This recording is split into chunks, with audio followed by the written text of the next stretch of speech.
Okay, so we are There live. you are. Howdy. Again, hi. Have you got it this time, Scott? I I do know have I'm it your this wicked time. mother-in-law, but you say, I don't understand this. I hope this works this time or I'm going to be hang up.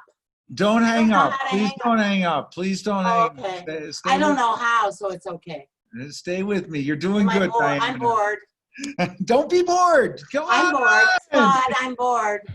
So who do we have with us today? While you guys introduce yourselves, I'm going to share this among a bunch of other folks here. I don't Diana is our co-host, and Spud. Well, go ahead. Go around the horn here. Hold on. Sure. I'll go first. I'm Spud Hilton. I used to be the travel editor of the San Francisco Chronicle, and that's where I know Scott from. Is I've reviewed a whole lot of pockets. Let's just say that right now. And these days, I'm hunkering down in place here in beautiful San Francisco, and I take occasional field trips to the backyard. That's about it. He was one of the last of a dying breed that apparently, according to San Francisco, died. Unfortunately. Yeah. Pretty much San Francisco Chronicle, with a great history of travel writing and award-winning travel writing, no longer has a travel section, and that was as of July last year. So wow. People are just not making good decisions. You're right about that. It is short run decisions, in my opinion. I really agree. And who else do we have here? I'm Dirk Dunlap, I'm a friend of Scott's and Laura's. My company does some work for them. A lot of work. A lot of work for them. I'm calling from Connecticut. I closed my office and have been walking in every day so that I don't drive my wife and children crazy and vice versa. So I think I'm weathering the shelter in place, stay at home fairly well. It's nice to see you all. Nice. Good to meet you, Dirk. And let me just say this about Dirk. Dirk is our manufacturer for almost all of our key styles and a few others he wants to be and is likely to be. He's in the 20 years we've been working together, he is the true definition of an amazing partner. And we love working with Dirk. So thank you, Dirk. Well, thank you very much, Scott. We have Ron with us as well, and I'm almost done with the sharing, so I can focus entirely on this program. Ron, friend. Yeah, hey, Ron. Good to be with you again. Where are you from? I'm in Wayne, Nebraska.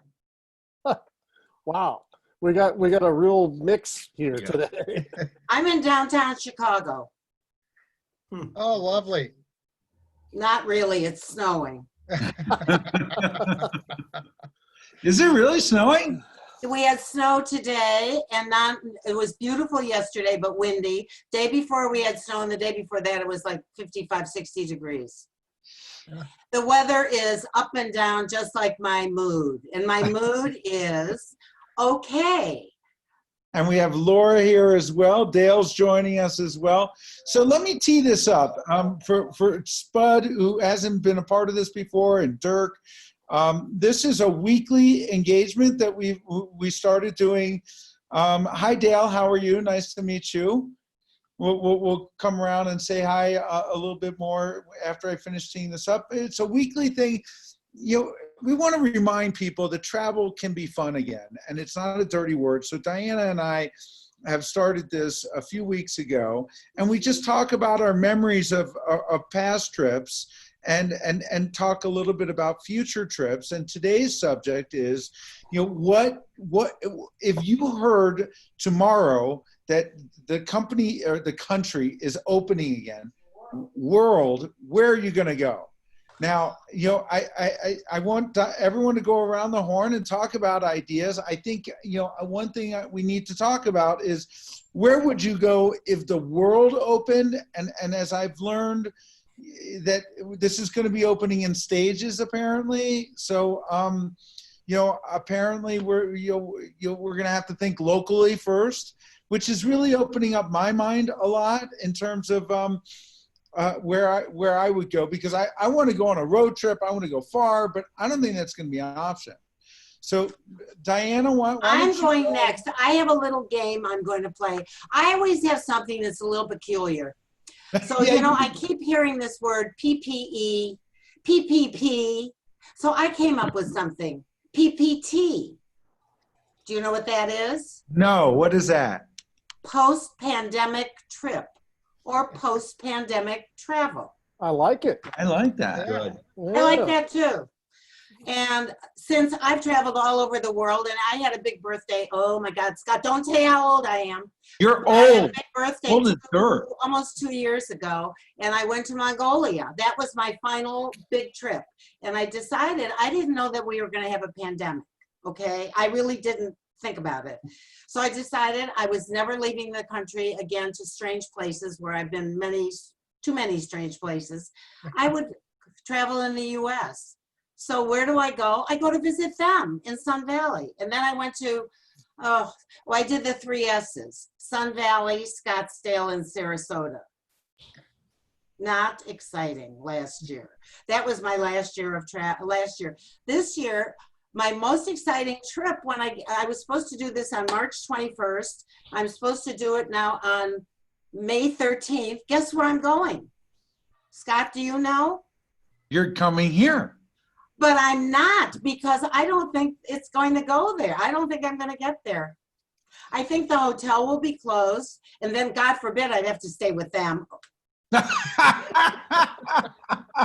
And the 4 dogs. I don't mind my daughter because she lived with me just as long as she's lived with him now. So you mind me? You mind me? Come on, I'm Sonny Boy. You can't mind me.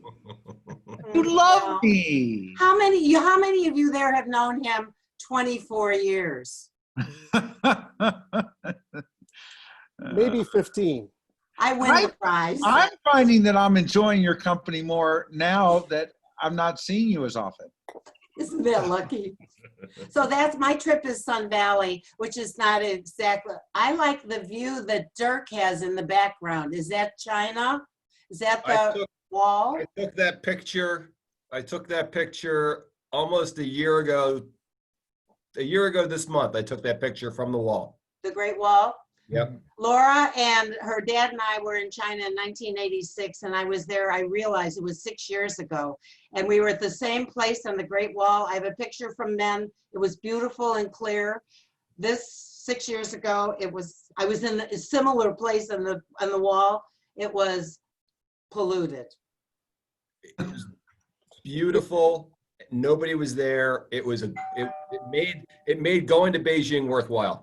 Oh, great. Oh, that's nice. I bet it's actually beautiful right now. I mean, with the lack of pollution, it's probably gorgeous. Like Yeah. New Delhi. Yeah. Yeah. So Diana, you're sticking with Local travel. and I think that's what we're gonna have, and that's where I was heading with my intro. I think that's what we're gonna have to do. I mean, I was thinking, I want to go here and there, and I want to visit my friends in California. I don't know, they're gonna stop me at the border. I mean, so Spud, you've got the most experience in travel, given your background. Why don't you talk a little bit about where you're going and what your aspirations are?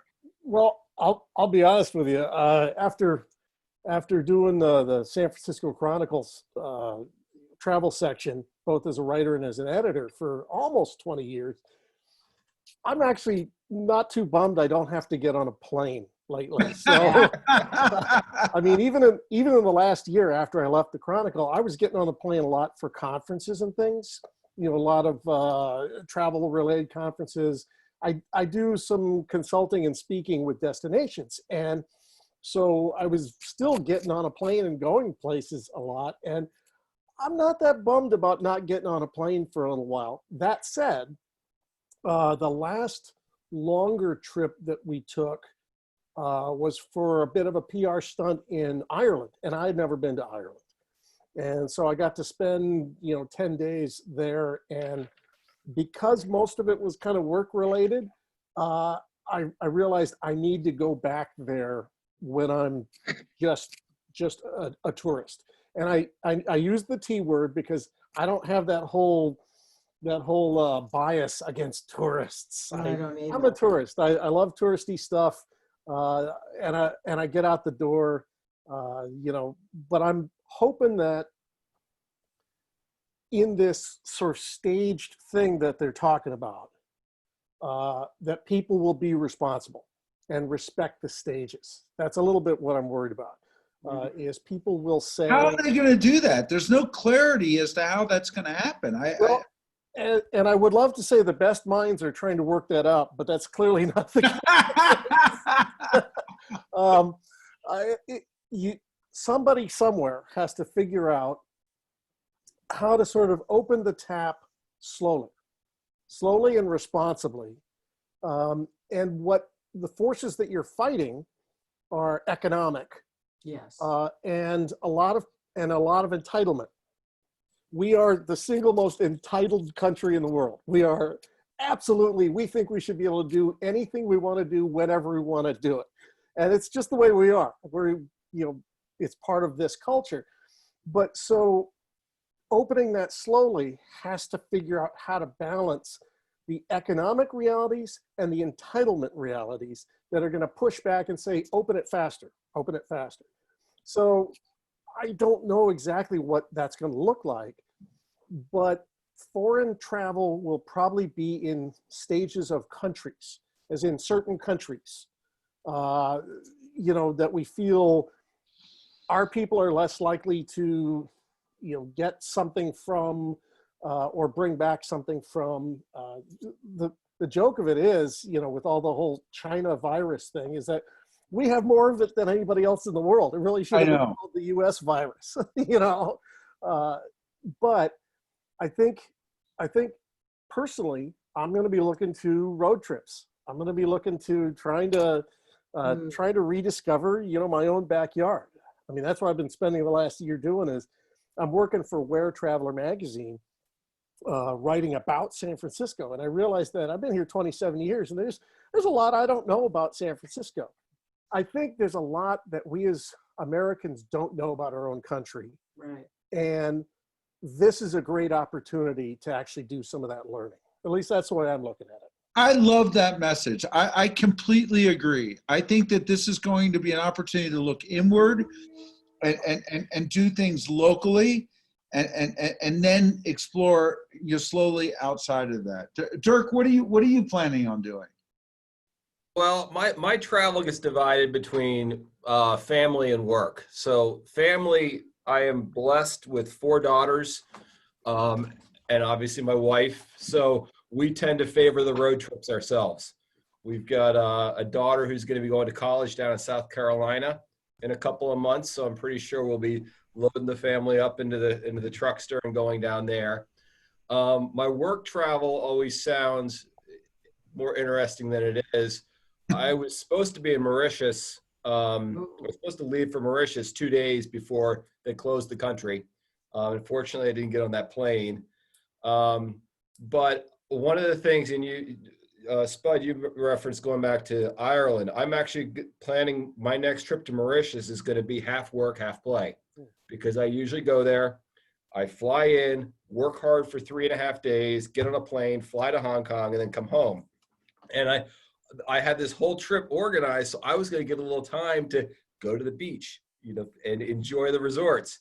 So I pushed that back, but I'm going to probably do that in October of next year.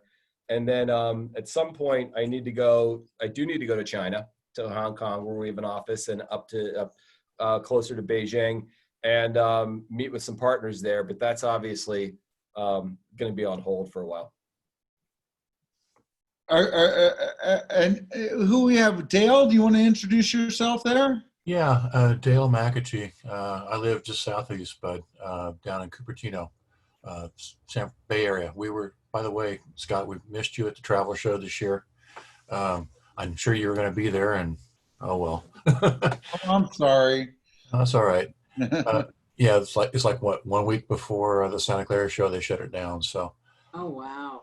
Yeah, but no, retired techie.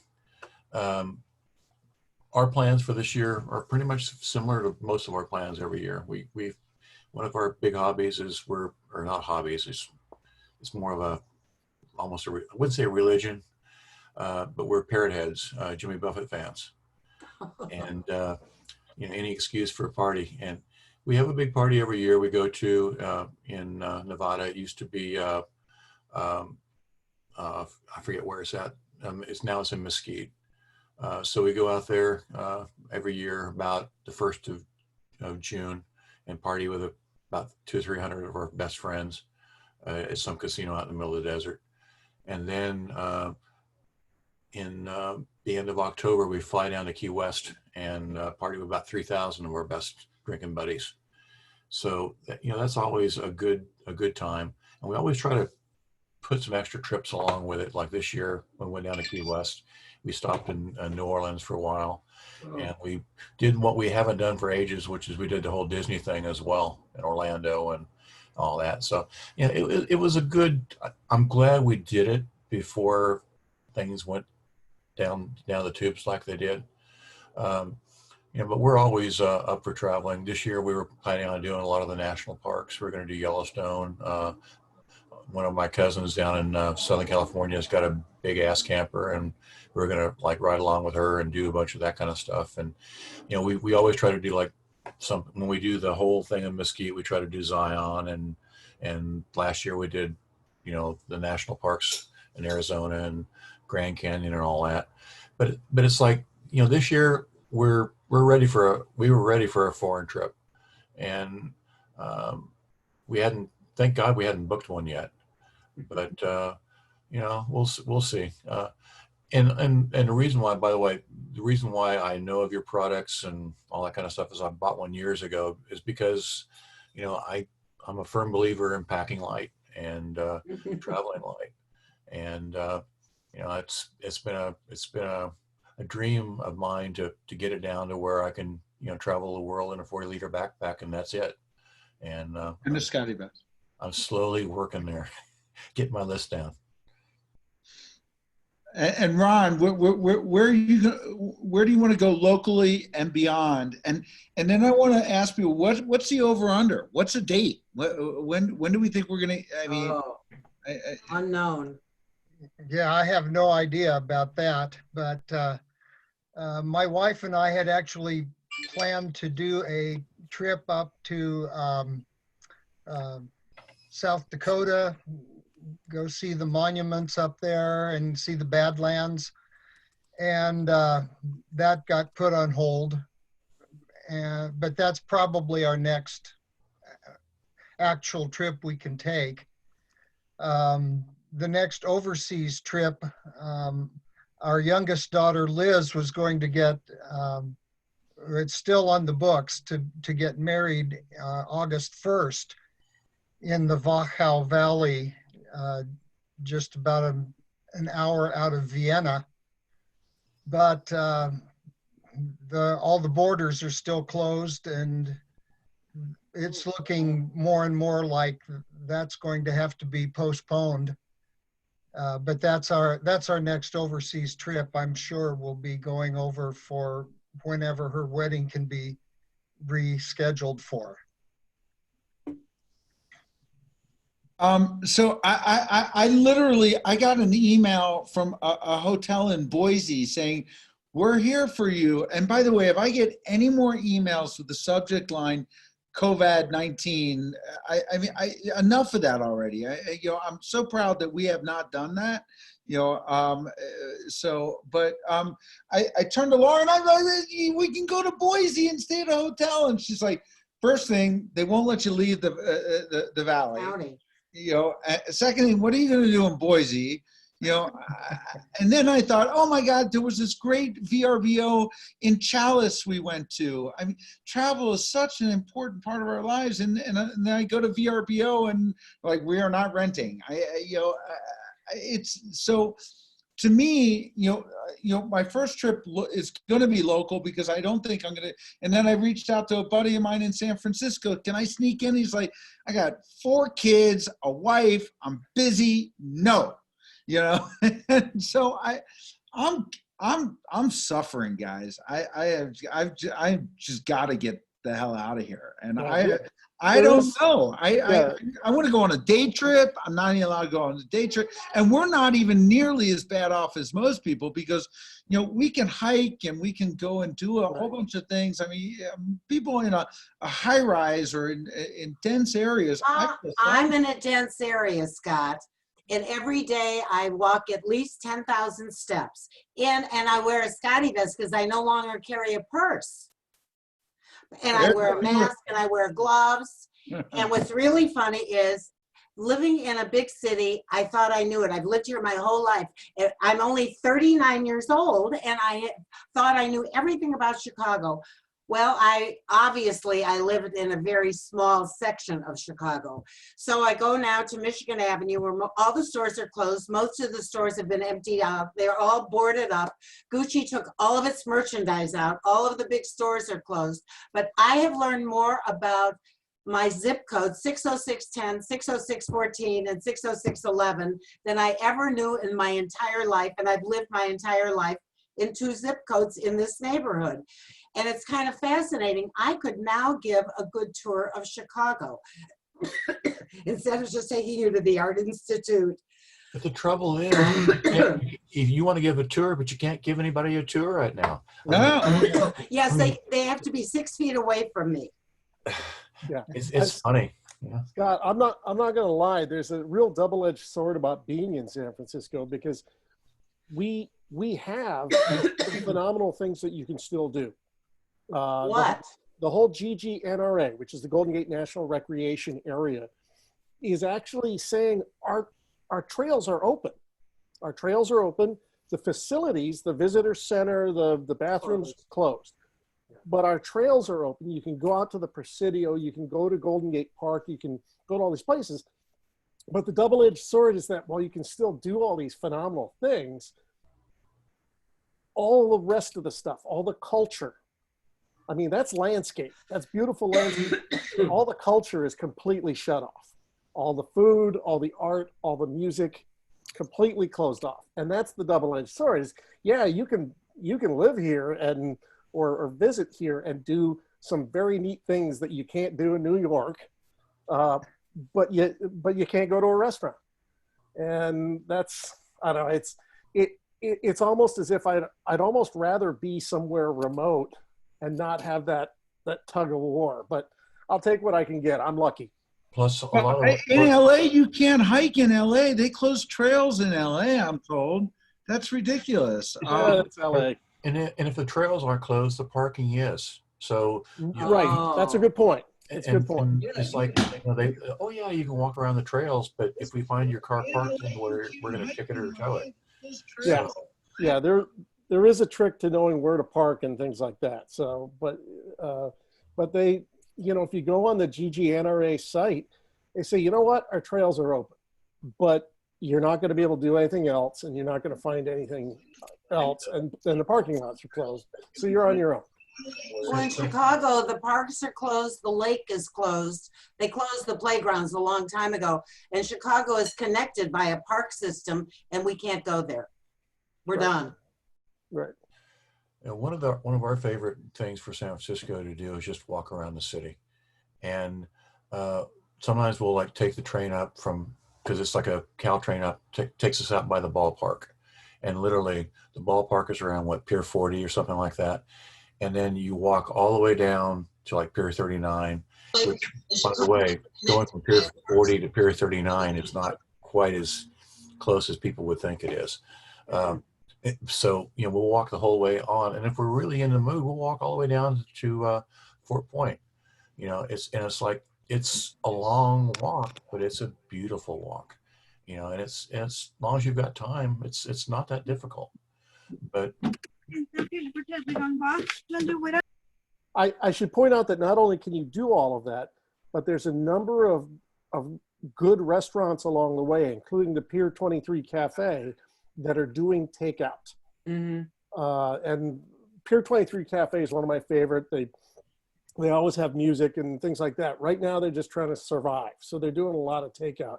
So that's a good place to walk and go by there.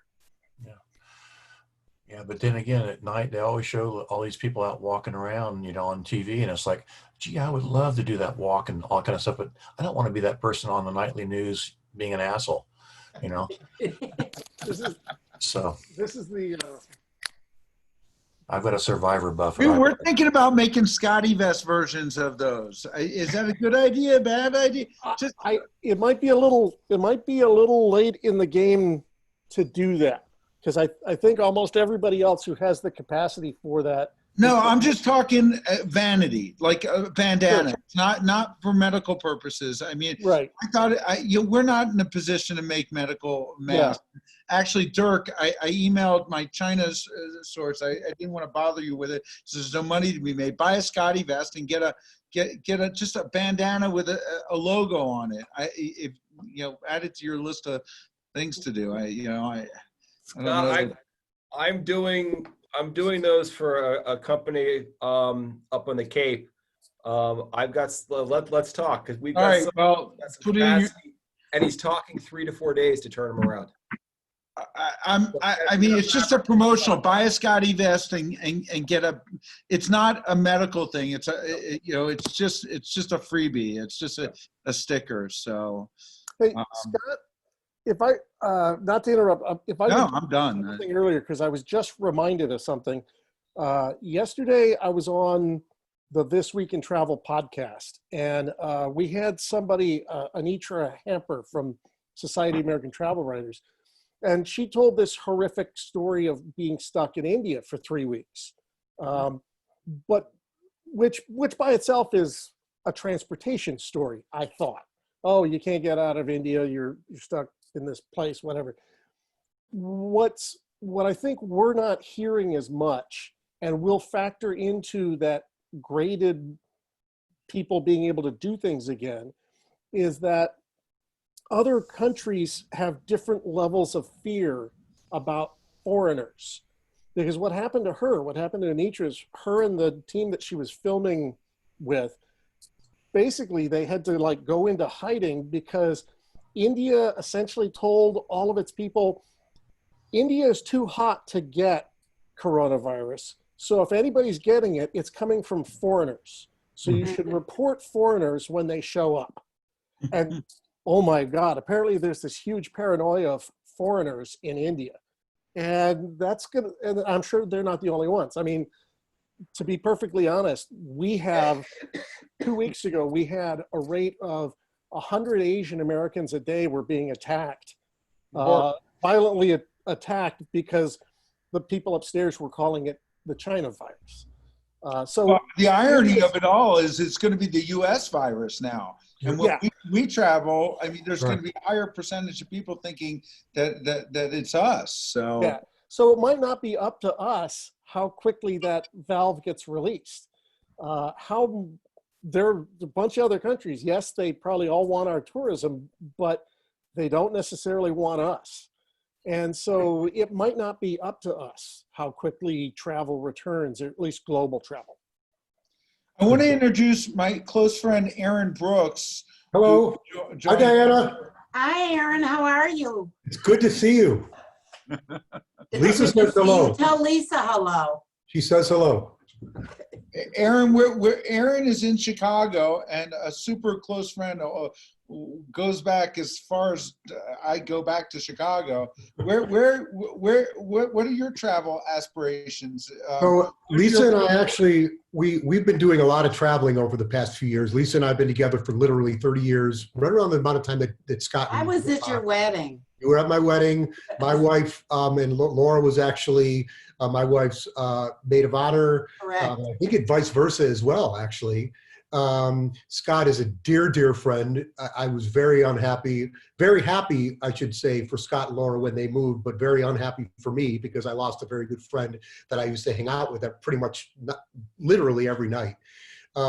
So we, about 6-7 years ago, we moved from the city to a suburb called Highland Park, which is in the north suburbs, very close to the Wisconsin border, if you will, called the North Shore, kind of. Lisa and I have been doing a lot more travel over the past few years because we're at that point in our lives where our kids are getting to the point where, you know, we can leave them taking care of each other or with a sitter or that type of thing. So, you know, last year we spent some time in England. We've spent some time in Italy. You know, we were supposed to go to Italy this past year, or this in May. That was, you know, we canceled that pretty quickly when all of this started to happen because we kind of saw the writing on the wall. And now we're just realizing, you know, we're kind of hunkered down saying, what does this mean? Because we want to travel. I mean, we're really enjoying, in a lot of ways, I feel like I probably should have been European in a lot of ways. So that's kind of what I have going on from that perspective. There's not a particular location that, you know, if I said to you, Aaron, travel restrictions are lifted, you know, for, you know, in Illinois. And then, Illinois? I mean, because I think that we're all in agreement that when they're lifted, you're not going to travel to Florence tomorrow. Absolutely correct. So we're going to have to look inward, which again, it's fascinating because not only, you know, are we going to look locally, but I'm looking at my local paper. I used to not give a shit about my local paper. You know, I didn't care what was going on locally. Now I'm like, how many cases, who died, you know, what is the community doing to help each other? I mean, I think this, you know, it's a weird opportunity to look locally and to travel locally as well. So that's a good point. I mean, I've spent so much time in Illinois throughout my life that I've really been, at this point in my life, I've been looking forward to getting outside of Illinois, you know. So I'm just looking forward to getting out and seeing some music, Scott, to be honest with you. Yeah, this is a guy, he's my age, you know, in his 50s, and he used to go out to music every single night. I mean, I literally, I mean. It's really people that are great in the Chicago area and all different backgrounds and income levels, and all of whom are just great human beings who just, you know, want to get out and see some good music and give somebody a hug, you know. So just like Scott, I'm a hugger. You know, I miss the interaction. I know, Scott, you have got to be missing that. It's how we breathe, you know. So that part of it's been very difficult for me, if I'm being honest with you. Oh, you know, I can appreciate it. I just noticed that we had some non-video people in the room as well. I muted your mics because someone was talking over someone. But if anyone wants to join in the conversation with or without video, you're welcome to do so. I see that we have Robert in the room as well. Robert, do you want to introduce yourself and tell us where you'd like to travel? Hi guys, nice being here. I'm right now just outside Oslo in Norway. Oh, wow. We're preparing our boat, just got it on the sea. It was up on shore just a few hours ago. And it looks like our travel will be very limited for quite some time actually. In Norway, Norway is pretty much completely locked down. There's a travel restriction. All businesses shut down, everything is shut down, and no one's allowed to go to their mountain cabin or anything else. But that's opening up shortly. But we don't really see any international travel happening for quite some time. At least not this year. Maybe next year we'll learn more about this. But right now the situation is not very good. Hey, Robert. Hi, I'm sorry, I didn't introduce myself. I'm Spud Hilton, a travel writer and editor. But is there some concern in Norway that, like, Sweden is not locked down at all? Oh, yes. That is a very big discussion. We don't know yet why we've had very little deaths so far compared. We did have... to start from the other end, we knew that the coronavirus was coming. The government took action, but pretty much like everyone else, we were expecting a couple of Chinese people, whatever else, to come in and we'd discover what was happening going on. But then, as chance would have it, we had an influx of 700-800 people. Norwegians who had been in Austria and northern Italy, coming to Norway, all of them sick, all of them, or quite a few of them had to be hospitalized. So the government took draconic measurements right away. And thanks to that, we've had, touch wood, very, very few deaths. We're right now testing everyone, and just actually yesterday, the government released a Corona app that would track everyone. Of course, it's voluntary, but basically who you're close to and whatever else. So if, for instance, someone that I've been interacting with within so-and-so distance for such and such long time, if one of them has been tested positive, I will get a text message telling me about that. So things are really good, but travel, not going to happen. Can I ask for everyone's advice? Sure. How best to market Scottevest during this time period? We have a lot of ideas, namely, you know, you need Scottevest more than ever now because you have additional items you're carrying with you. But to do this tastefully is a challenge. Have you anyone? I mean, candidly, our business is doing horribly, but we're trying to keep a good face on it. There's my buddy Mark Rust, who has no idea what he's entered into. He's he's like, I just sent him the link, and he's like, all right. Hello. But Scott, you're marketing this as travel clothes. I mean, I'm using my Scottevest gear every day. That is my just normal everyday wear. I use the Rev 2 Plus during the winter. Just a couple of days ago, it changed to the standard Rev. And that is my everyday clothing because I need to have my gadgets. Yeah. I think, Scott, it also goes to, I remember sitting on your back deck years ago and you talking. He was there when it was formed. He was when it was an idea in my head. I really remember this. Scott was the first one that said, I want to create a community of people that are my customers and turn them into more than just my customers. And I was like, that's a hell of a great idea. And actually, interestingly, I've done a lot of that in my business as well. I call them 360-degree relationships because that's really what they are. So Scott, I feel like you've developed trusting relationships with your client community where you can go to them and you're not going to be seen as an ambulance chaser, right? Trying to say, hey, this is perfect for COVID because I'm trying to find a way to fit this in. I think you've built trust with your customers, and trust is a huge word, right? Where you can go to them and you can say, hey, here's an idea and maybe you should listen because I trust you or because you trust me. You know what I'm saying? Yeah, the messaging's got to be really spot on.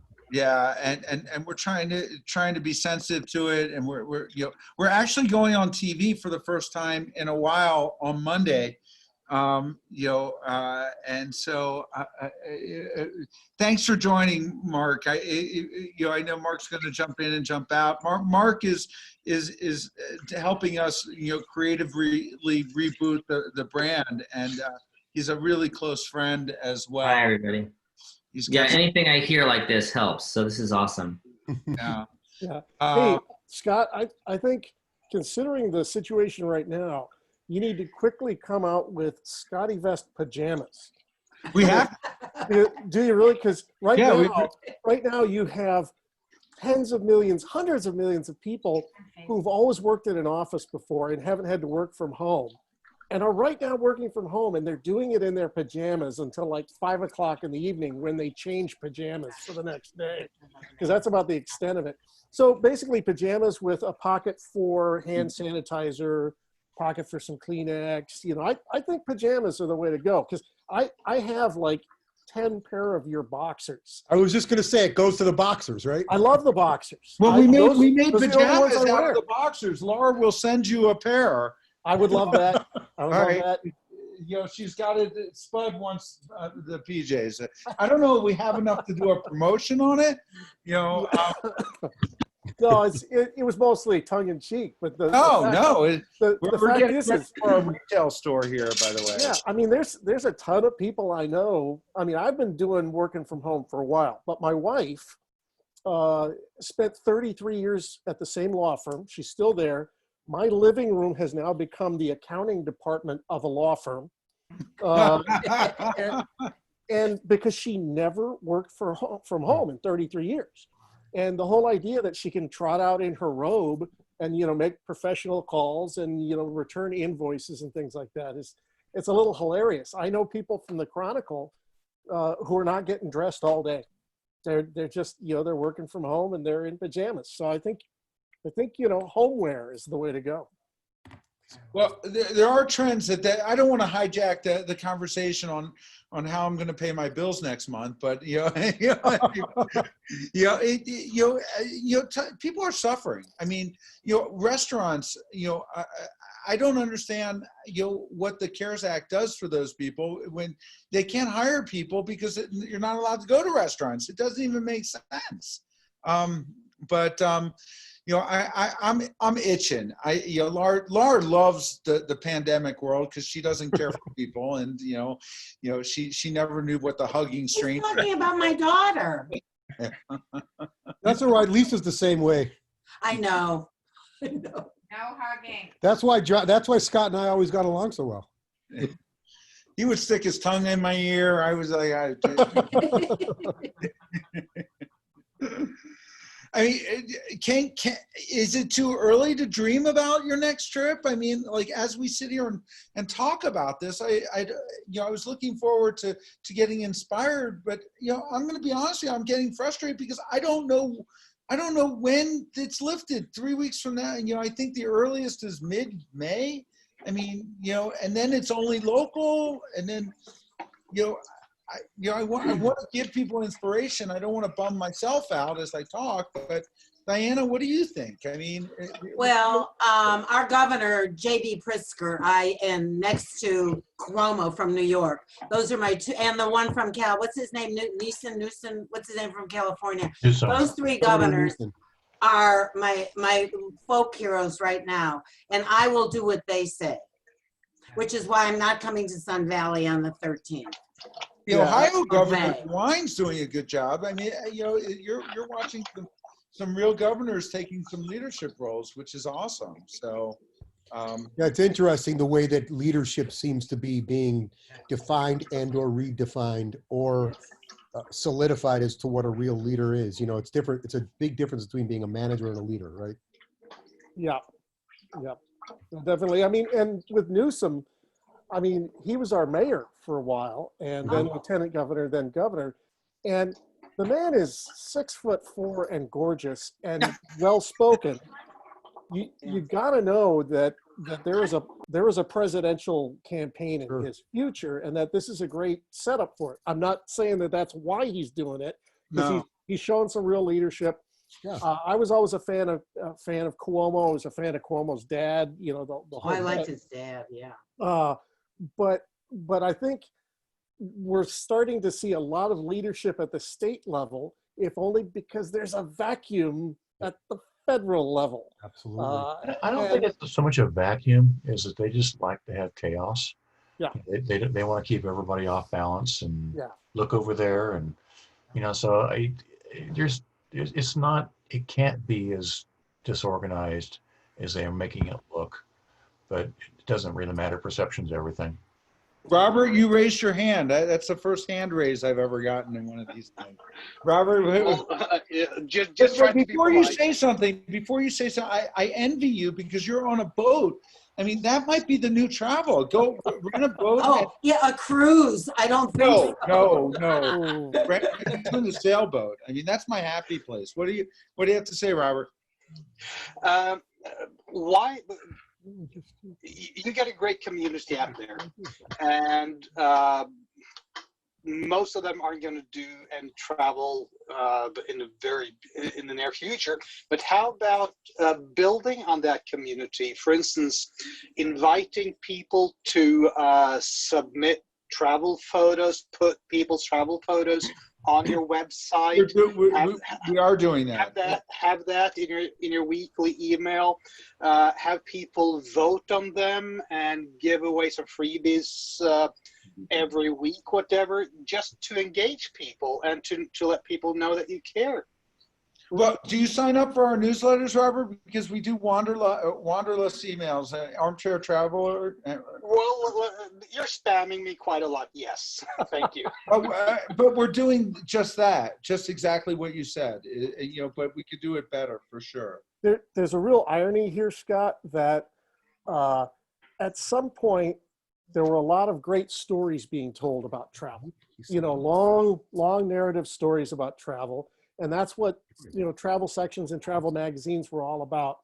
Then suddenly everybody decided to do the very practical and very sellable, here's 10 things to do in this place. Except that now none of that is useful in any way, shape, or form. And what people want is that, what my boss used to call wanderlust porn. They want the longer story. They want the beautiful pictures because they can only do it from their living room. The problem is that we killed off all those publications, and we told all those writers to stop writing that stuff, and we told them to start writing the 10 best burgers in Detroit and things like that. So basically, we're hoist on our own petard here, in that there should be a lot more great stories being told that are inspirational, that can transport you without actually being practical. So are there opportunities for you to revisit that in this world, and for all the great travel writers to do this, or is it too much? I think there's a chance for, it's hard to say. I think there's an opportunity for reaching out to some of those writers and saying, listen, we'd love to have you tell a great story on our site, on our blog, on our whatever it is you're doing. Tell your best story that isn't published somewhere else, and have that. Because if you can get people to, it's not about traffic. Right now, traffic is useless. Internet traffic is absolutely useless. Advertising rates have gone through the floor. If you can get people to go to a place and stay there with engagement, that will do more to benefit, who comes to your site. If you can inspire them, that way they say, oh, I'm inspired by this great story you told out of Kuala Lumpur. I want to go there someday. And you know what? I'm going to need a Scottevest jacket when I do that. I don't know. Let's hope. Let's hope. Has everyone who wanted a chance to say a little something? I know there's a lot of people. Karen Cross has just raised her hand. She doesn't have her video on. Go ahead, Karen. Hi, can you hear me okay? Sure we can. Yeah. Great. It sounds like an echo to me. You might be listening on the live stream as well. So close out your browser or mute it. Okay, I will just try to power through it. I wanted to say thank you because I think this is a perfect time to be talking about what travel is going to look like when we are going to be finally able to venture out our doors. But in the meantime, I think that it'd be a lot of fun for you to post pictures and stories of people utilizing Scottevest around the house, listening on their phone while they're gardening, wearing it while they go to the grocery store because you have your phone and everything you need handy, including your extra mask in your pocket, a pair of gloves. I don't know, just some Laura's writing that down. That's a great idea. Every day I wake up like, we should try this, and it's so weird because that I had thought I was overly optimistic. I had thought, okay, May 1, it's over. We're off to the races, and I've got a Google document what to do the day the travel restrictions are lifted. And I thought maybe it'd be June 1, but it's clear to me that it's not going to happen on May 1 or June 1. And candidly, it's not going to happen at all without proper testing. And there's no discussions, as far as I can tell, about proper testing. You got it. Here's Laura. What we're hearing from a lot of customers, and we're just trying A little bit louder if you can. Louder, Laura. Okay. So we're hearing from a lot of customers and trying to present it tastefully. And I threw out a couple quotes in our last eVest Gazette, like a week, 10 days ago, just how they are using it at home and out we don't want to like become the pandemic clothier, but the new reality is everybody has more to carry than they ever had, because in addition to the technology and stuff we've all had, and keys and wallets and sunglasses, people now are carrying masks and wipes and sanitizer and this, and that's not going to end anytime soon. So we're trying to figure out how to show that, how to say that without being like icky. Karen, you raised your hand. Do you want to jump in? No, I don't think I have anything to add to that. Okay. You're right. You really don't want it to seem icky. Yeah. But I think that if you take what you have done of people traveling and utilizing their eVest, but using it on a more local level, it's a natural kind of turn of the camera, if you will. Mm-hmm. As well as I was saying before, Laura, hi, how are you? It's so good to see your face. I know, I haven't seen you in a long time. So good to see you. Lisa's right next to you, by the way. So I was telling Scott, you know, one of the things that you guys have done a tremendous job of is building a community. And I know that's something that Scott has been passionate about since starting Scottevest, right? So I think you guys will be taken much differently by much of your community when sharing that message. The message does have to be concise and done correctly, but I don't think it will come across as ambulance chasing if you do it correctly. Yeah. It's got to be authentic. Absolutely. And like I said, any of the quotes I put in that last newsletter were things we got from customers. Of course. Stuff people are saying, I'm using it for this. And you know, then we heard from like a hospice nurse who said, I've always used it for my job because I can keep everything separate and sanitary and safe. And I've been carrying a lot of these things forever. So what about getting that person to do a video testimonial for you and putting it up on your website? Yeah, but you know, putting it up on the website is meaningless if no one's coming to the website. Well, that's true. Yeah. Maybe you put it. Maybe Scott, you share it on LinkedIn. You share it in different social media channels. Where again, I'll tell you, we all know that people are going to view a video much more quickly. Than they're going to read an email, right? So it's just something to maybe think about. You know, you have people that would walk through a wall for your brand. Those people would probably be more than willing to do a quick 2-minute video or maybe an interview with you, Scott, around how they're using it in the hospital, you know, that type of thing. Maybe that's just something to think about. No, I appreciate that. So a couple participants raised their hand. Whoever they are, just jump in if you want to. It's Avi. Avi, go ahead. Hi, I just jumped on and heard this about travel writing, and I'm a former travel writer and all of that, so I just of course, love this. Okay, I just got my Maddie yesterday, and it fits perfectly. My entire family next door loves it, and it's all a bunch of girls. They think it's a fabulous piece of clothing, and the reason I got it is because of what's going on right now. I don't take my purse into the store. I have to wear glasses. You know, I take my hand sanitizer, I take my grocery list, and I use cash, so I take my wallet.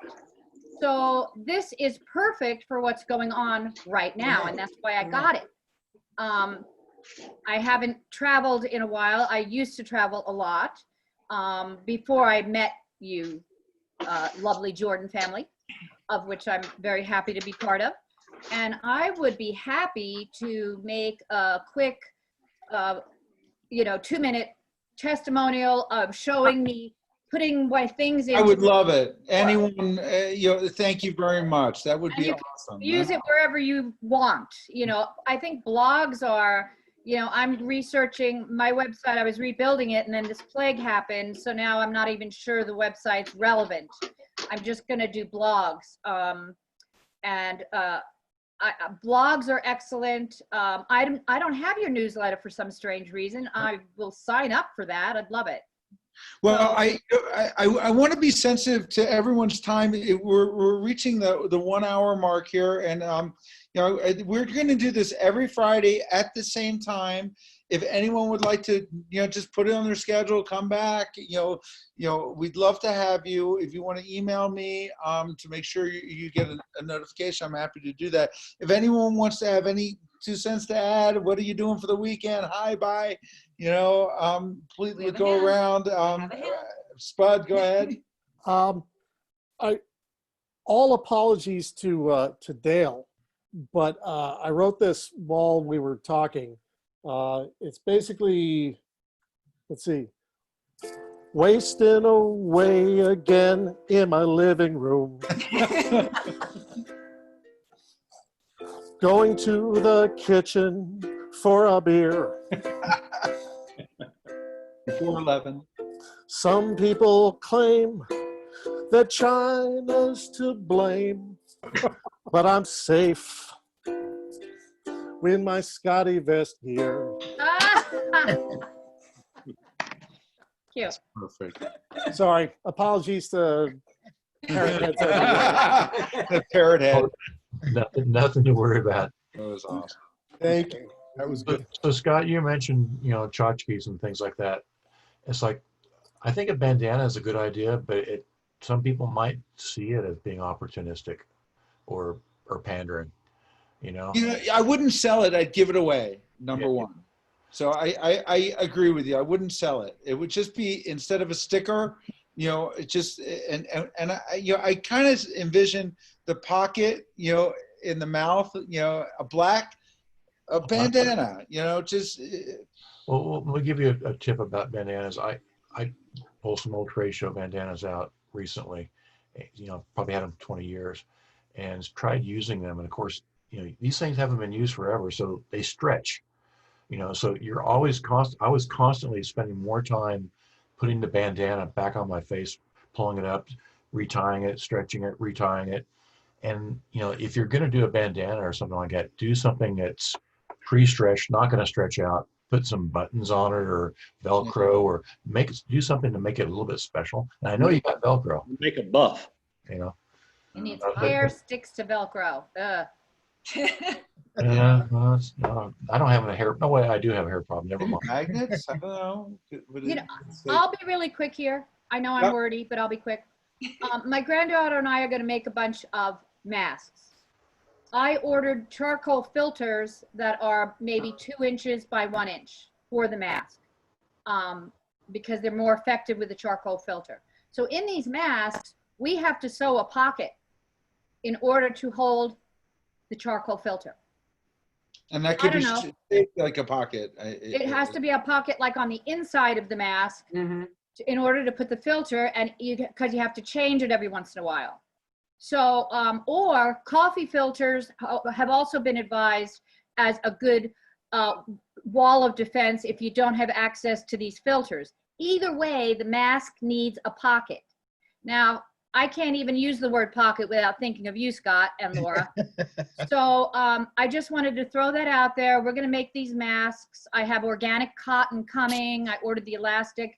I have the filters. So will you give me a picture, or maybe in your little video that you do at the end, maybe say, "Hey, Scott, here's an idea for you," and I'll give you. Right. Well, that's awesome. Anyone else want to conclude with anything, or otherwise, well, say goodbye. Hi, Diana. Anna, you're the co-host. So, Hi, everybody. It was nice meeting you all. Stay safe and stay home. And I'm sorry if you're bored. When you get to Ireland, be sure to hit Castle Bunratty. Ooh. All right. Sounds good. You guys are awesome. God, thanks for doing this. Diana, much love. Yes, No, thank you I'm for saying doing bye. You made my day. Bye. Bye-bye. Good to see you all. Thank you. Bye. Good to see all of you. Bye-bye. Bye.